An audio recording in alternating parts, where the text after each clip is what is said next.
Hello, it's Adam and Sam from Cultaholic.com, and what a night it has been. Before we get into the news, we just want to say thank you to everyone who not only watched our live stream, but helped us raise a huge amount for Amnesty International. As for the show itself, let's take a look at the headlines. First off, Bill Goldberg has apologized for his match against The Undertaker tonight at Super ShowDown. Matt Riddle has commented on Goldberg's performance, and we have an updated card for the upcoming Stomping Grounds pay-per-view. So if you haven't seen the Goldberg-Taker match from Super ShowDown, I think the advice that we would give you is don't, because it was a depressing It broke match. my heart, Adam. Like, it just broke my heart. I know that time's been called for a while on Undertaker, and especially, like, Goldberg's in great shape and everything, but it's just, I didn't want to see that. I didn't want to see how it played out. I didn't want to see how that played out. Like, I thought it was going to be very quick and over with very quickly and just, you know, straight to the finish as soon as the bell rang, but I think the intention was to give us a greatest hits. yeah, that was the thing, but there were botches in there, very scary botches that prevented that from becoming a reality, I guess. To the point where Bill Goldberg has taken to Twitter in the last hour and essentially apologized for that match. So, during the match, if you haven't seen it, there were two really bad spots. The first one was a tombstone where Goldberg was just dropped on his head. Yeah, straight on his head. As soon as the bell rang at the end of the match, medics were straight in the ring, making sure Goldberg was okay. The second was Bill Goldberg trying for a jackhammer, hoists Taker up, spins him round, doesn't quite get all of it, and Taker lands on the back of his neck. Both the guys were clearly jarred throughout the whole thing, to the point where Undertaker, after the match, was looking around. He's visibly pissed off. It looked like he was about to mouth effing bull F. The camera cut away. The camera cut at the B. So I'll read this tweet now from Bill Goldberg. He says, "Knocked myself out and I thought I could finish. Love my fans, but let you down. Everyone else that found pleasure, hope you're happy." I guess referring to the people that just thought this was funny. Yeah, like it stopped being funny, didn't it? It's all well and good. Like, we were making jokes about, hey, they're taking ages to get to the ring. They're really old guys. But when you actually see people being potentially really hurt in the ring, it becomes real. It wasn't nice to see. It's uncomfortable. It's just really uncomfortable. These guys obviously were two of the best of their generation, and it's just got to a point now where, it's just nobody should have to see this. Nobody should have to see it anymore. Couldn't agree more. So this one's a bit of a weird one. The Undertaker has reportedly liked a comment on Instagram. Yeah, it's hard to verify. But it is. So I've followed The Undertaker on Instagram to see if it pops up in the feed. It's not there. That could mean he's unliked it. Well, it could have been a mistake. It's very easy to accidentally like something on Instagram, and just double tap it and that's it. And I think, with a comment, it's a single tap. He could have been scrolling. And I think it's important to note that it's very likely that The Undertaker himself doesn't run his own social media. He will have someone doing, whether that's Michelle McCool, whether that's a social media person that he hires. But I'll read the comment here. This is the comment that he has reportedly liked in the past hour or so. "Can you please stop bringing Undertaker back now? Jesus Christ, after everything he's done for the company, just let him retire in peace. Literally, the match was terrible because those two guys are in their 50s. They can't compete at main event level anymore. You saw how Undertaker was struggling to stand after just 5 minutes, and Goldberg was too weak to even pull off a jackhammer. Just let them live out the rest of their days in peace, or they'll end up getting seriously hurt." It's something I certainly agree with. I don't know if that's the only reason I think this could be not real or being an accidental like was that they were both paid, I'd imagine, quite a handsome purse for main eventing this show. And obviously both are quite consummate professionals. And they've never really done anything outspoken against the company before, Goldberg leaving the company. So I think it's unlikely that Mark Calloway has liked this himself intentionally. No, I don't think that.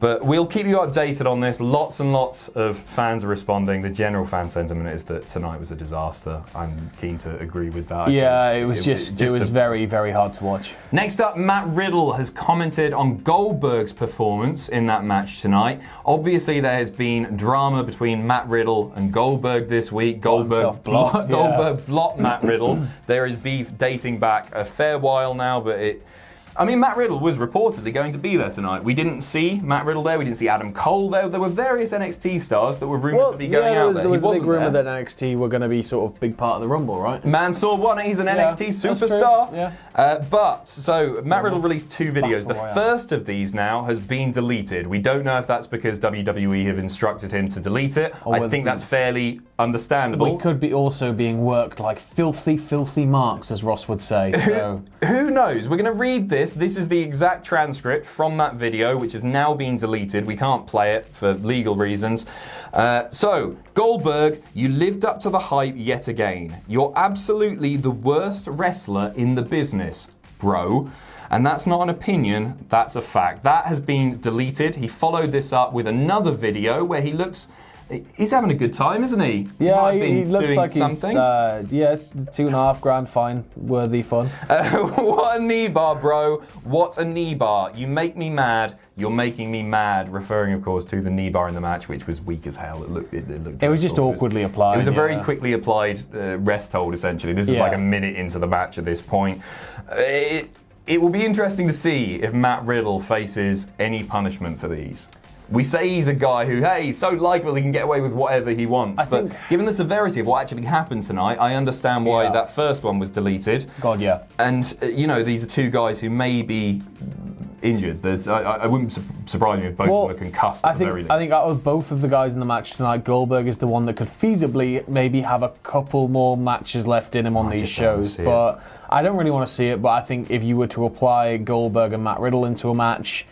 somebody who's a big power brawler, somebody who's more technical, that could possibly work. That's what I sort of thought was happening with the blocking, was maybe they're teasing down the road like a Riddle Goldberg encounter. Really? No, I think Goldberg hates him. I honestly think that. Yeah. On the note of The Undertaker, although it'd be an awful match for it to be his last, I'd rather see him happy and healthy. Yeah. The guy must have enough money. He doesn't need to do these shows anymore.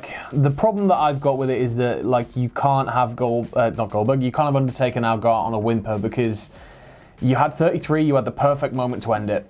And then we had Raw 25 and it all came back, and now Goldberg, Undertaker is back and wrestling, and if you're going to bring him back for this sort of stuff, he has to retire on an actual show. I think you can't retire him on a show that they don't really want to talk about. And whether that's just a couple of chokeslam spots like the John Cena match, right? Yeah. That would be fine. Just let him have a win, beat up a heel. That's fine. You could do the whole... He can't do another match. You could do the whole Flair thing, but just the finish where you got somebody like Aleister Black, where it's just black mask, come on, give it to me, black mask. Sure, sort of passing of the torch thing. But it's been a long time coming. You can't retire Taker on this show, which is my only problem now, is that they're probably going to have to get him to wrestle once more, and it's just uncomfortable. It's dangerous. Yeah. I really do think it's dangerous. I should point out that we are absolutely not taking anything away from The Undertaker's legacy. No. One of the best of all time, if not the greatest all-round wrestler. All-round wrestler of all time, yeah. But it's becoming increasingly sad to see him in this state. Yeah. And finally, following WWE Super Showdown, we have a few new matches announced for the upcoming Stomping Grounds. That's just a few weeks away now. First off, we know that we're going to get WWE Universal Champion Seth Rollins defending his belt against Baron Corbin because because of the ref, John Cone, you bugger. It's like nothing happened tonight, right? Yeah, I think that'll maybe turn into a triple threat. Obviously, Brock came out earlier tonight, and then he wasn't seen for the rest of the show. I thought maybe he'll even cash in on Kofi Kingston and do something because of the frustration he couldn't do it to Seth. I don't think they'll want to give us Seth versus Baron as a main event. Who knows? Honestly, who knows the state of this at the moment? The next one could be the main event because of the stipulation, though. Yeah. I'd like to see the WWE title main event. That's It'd be nice for sure. For once, wouldn't it? Yeah, Kofi Kingston versus Dolph Ziggler in a steel cage match. For me, this is one that actually makes sense. Don't get me wrong, I'm not excited to see Kofi versus Dolph again. They've faced each other 9 million times. No, I know. But it does make sense. Xavier got involved in the match today in a weird sort of non-baby-face thing to do. I know he got kicked on the outside. It was like a receipt, but it was heely, like a face shouldn't really do that. Yeah, but it makes sense for it to be a steel cage to keep Xavier and maybe Big E. Yeah. Out of things. That's fine. I can't be too excited about any Dolph Ziggler match. Yeah. He'll put like something inside of Francesca and blow it, and it'll shoot some brass knuckles over the cage, and Kofi will win them. And It'll just be weird. We've also got Becky Lynch versus Lacey Evans for the Raw Women's title. We've got Roman Reigns versus Drew McIntyre in a just standard singles match. Shane might get involved there. We might see Shane as special guest ref. Obviously, Shane picking up the win tonight. What a ludicrous night this has been. What a ludicrous night. The more I talk about this, I just think, Jesus Christ. Yeah. What are they playing at? Yeah. And finally, Women's Champion, SmackDown Women's Champion, Bayley versus Alexa Bliss. We already knew about that one. And obviously, Alexa Bliss is a Raw superstar. She's challenged. It doesn't matter. Wildcard rules. It's a mess. This whole thing's a mess. Once again, thank you very much for tuning in and being with us and making that show more tolerable. Donating to Amnesty International. Absolutely, yeah. Thank you guys so much. What Happened At Now? What Happened At is live now on the channel. You can go and watch that if you want a more in-depth review of what happened on the show. Graded will be up in the next few hours. We've got WTF coming tomorrow. Again, thank you. You guys are the best. We're exhausted. I think everyone's exhausted by this. Bye. Thanks for watching. Let us know what you think in the comments down below. You can follow us on Twitter at Cultaholic. You can find us on Facebook at facebook.com/Cultaholic. If you enjoy what we do here at Cultaholic, you can pledge to us on Patreon. That's patreon.com/Cultaholic. And most importantly, don't forget to hit subscribe and join us.